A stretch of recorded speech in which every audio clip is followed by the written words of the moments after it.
ការតាមដានចិត្តនេះគឺជាវិធីប្រតិបត្តិនៅក្នុងមេគាទៅរកសុខសន្តិភាពពិតប្រាកដដែលជា ultimate peace ជាបរមសុខមែនទែនគឺព្រះនិព្វានណាជាចុងបញ្ចប់ឬថាជាបរិយោសានឬក៏សូម្បីតែជាសុខវិហារធម៌នៅក្នុងបច្ចុប្បន្នហ្នឹងក៏ក្រៅពីការតាមដានចិត្តហ្នឹងមិនមានវិធីផ្សេងទេ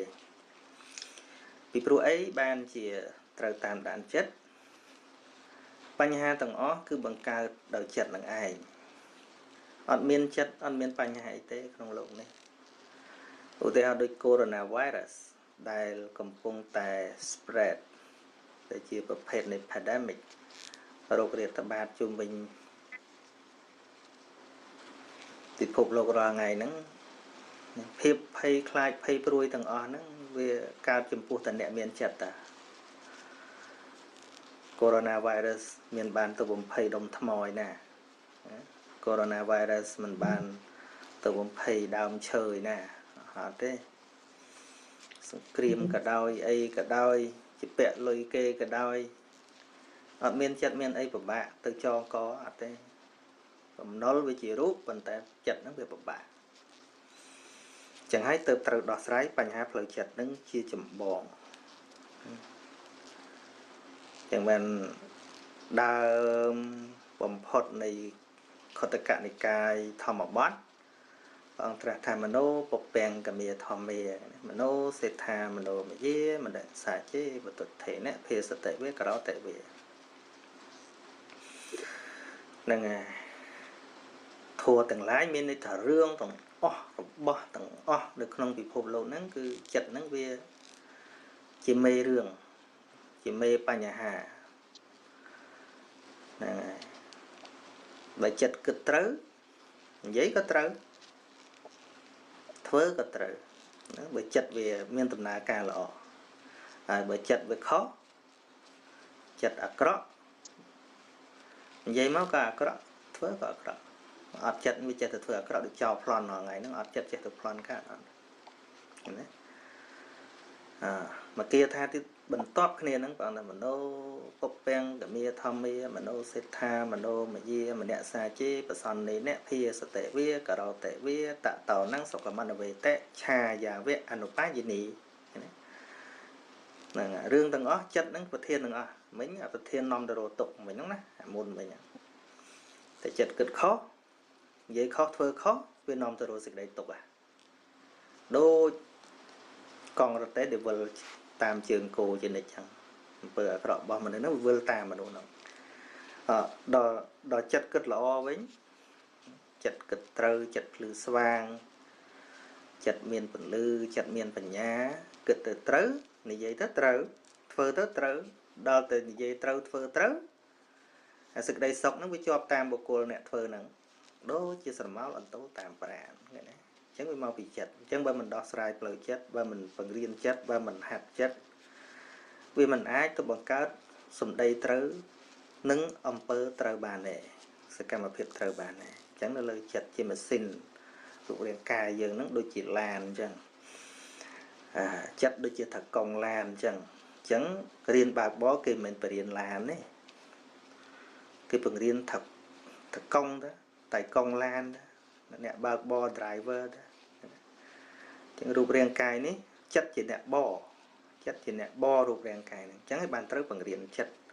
បលិសចាប់មិនមែនចាប់ឡានស្ដីឲ្យឡានអត់ទេទោះបីគេចាប់ឡានក៏ដើម្បីរកទៅកង់ឡានដែរ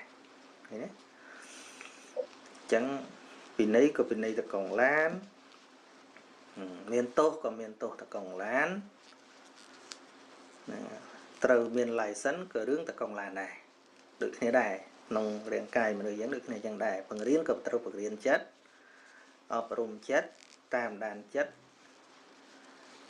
ចម្រើនផ្លូវចិត្ត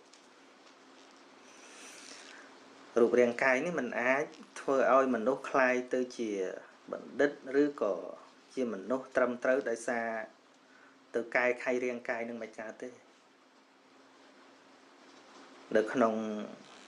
ដើមបំផុតនៃគម្ពីរធម្មសង្កណីហ្នឹងព្រះអង្គត្រាស់អំពី ធម្មជាតិទាំងអស់មាន3លក្ខណៈទី1ហៅថាកុសលាធម្មាបទទី2ហៅថាអកុសលាធម្មាទី3ហៅថាអព្យាកតាធម្មាអព្យាកតាធម្មាគ្មានវិធីសាស្ត្រលះហើយក៏គ្មានវិធីសាស្ត្រចម្រើនដែរណាធម៌អព្យាក្រឹតរូបរាងកាយយើងទាំងមូលនេះជាធម៌អព្យាក្រឹតអញ្ចឹងបានថាយើងវិនិច្ឆ័យមនុស្សអាក្រក់មនុស្សល្អដោយមើលទៅរូបរាងគ្នាវាមិនស្អាតមុខកតុកកតឿភ្នែកសលេវឬក៏ស្អីស្អីនឹងថាជាមនុស្សចេះចុះអាហ្នឹងយើងវិនិច្ឆ័យអត់ត្រូវទេរូបហ្នឹងយ៉ាងណាក៏ជាអព្យាក្រឹតហ្នឹងហើយតួអាក្រក់តួល្អគឺនៅលើចិត្តខ្លះហ្នឹងក៏មានអព្យាក្រឹតដែរប៉ុន្តែចិត្តដែលធ្វើឲ្យទៅអាក្រក់គឺអកុសលចិត្តជាអកុសលាធម្មាឃើញទេអកុសលាធម្មាអត់មានរាប់រូបចូលទេគឺចិត្តចិត្តសឹកជាធម៌ដែលត្រូវលះកុសលាធម្មាធម៌កុសលជាតួគុណធម៌ហ្នឹងក៏រឿងចិត្តដែរហ្នឹងហើយអញ្ចឹងដើម្បីចម្រើនផ្លូវចិត្តនិងលះចិត្តណាដែលមិនល្អចេញហ្នឹងបើយើងមិនសិក្សាពីចិត្តហ្នឹងមិនរៀនពីចិត្តហ្នឹងយើងមិនអាចចម្រើនឬក៏លះបានទេយើងមិនដឹងថាណាត្រូវចម្រើនណាត្រូវលះយើងអត់ដឹងថាណាបាបណាបុណ្យណាកុសលណាអកុសលយើងអត់ដឹងយើងក៏លះមិនកើតដោយពេទ្យដែលត្រូវព្យាបាលអ្នកជំងឺអញ្ចឹងចាំបាច់ណាស់ត្រូវស្គាល់រោគហ្នឹងឲ្យច្បាស់ហ្នឹងអញ្ចឹងចឹងសំណួរដែលសួរមកថ្មនិយាយរៀងជ្រៅបន្តិចថាដូចមិនថាតាមដានចិត្តហ្នឹងគឺត្រូវដឹងថាជាធម្មជាតិដឹងរឿងជាធម្មជាតិគិតជាធម្មជាតិពិបាកជាធម្មជាតិតឹងរាល់ថ្ងៃហ្នឹង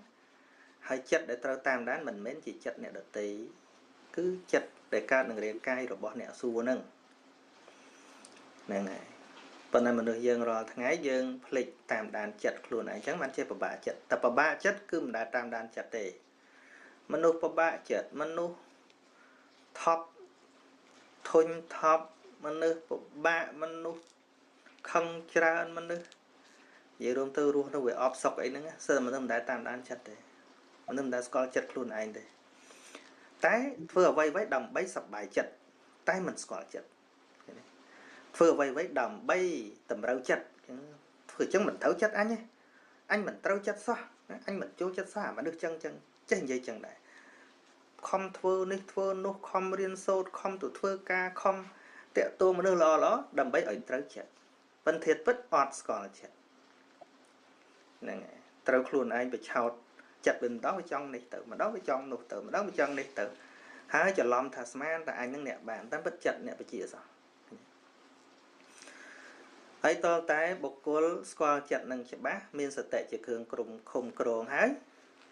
ប៉ុណ្ណាគឺប៉ុណ្ណឹងហ្មងលែងចាញ់បោកចិត្តព្រោះចិត្តហ្នឹងព្រះអង្គថាដូចមាយាអញ្ចឹងវាកុហកយើងរហូតតាំងពីក្មេងមកវាដែលឲ្យយើងស្កប់នឹងរឿងអីមួយម្ដងចង់នេះម្ដងចង់នោះស្អីជារឿងចង់របស់ចិត្តពិតប្រាកដហ្នឹងហើយដែលយើងអត់ស្គាល់ចិត្តហើយយើងខំបំពេញវារហូត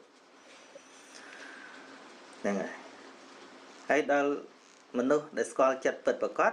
ប៉ុណ្ណាគឺប៉ុណ្ណឹងរស់នៅរបៀបសុខកដុំរមនាទ្របក៏ល្មមគ្រួសារក៏ល្មមហ្នឹងគេអាចព្រមរស់នៅដោយសុខស្ងប់បានហើយហ្នឹងហើយដោយព្រះអង្គត្រាស់គាថាបន្តនឹងពី3គាថាទៀតហ្នឹងព្រះអង្គថាយថាអគារੰទុច្ឆនੰវុទ្ធិសមតិវិជ្ជតិណាផ្ទះបើបុគ្គលប្រក់ដំបូលអត់ល្អទេគេឡាចាក់ដោតដែរភ្លៀងលិចស្រោចស្រពនៅក្នុងផ្ទះនឹងជោគហ្នឹងម្ចាស់ផ្ទះមិនសុកទេដេកមិនកើតទេដល់មិនបានដេកមិនកើតថាភ្លៀងវាលិចស្រោចហើយយ៉ាងមិនលិចស្រោចថាមកពីប្រក់ដំបូលអត់ចិត្ត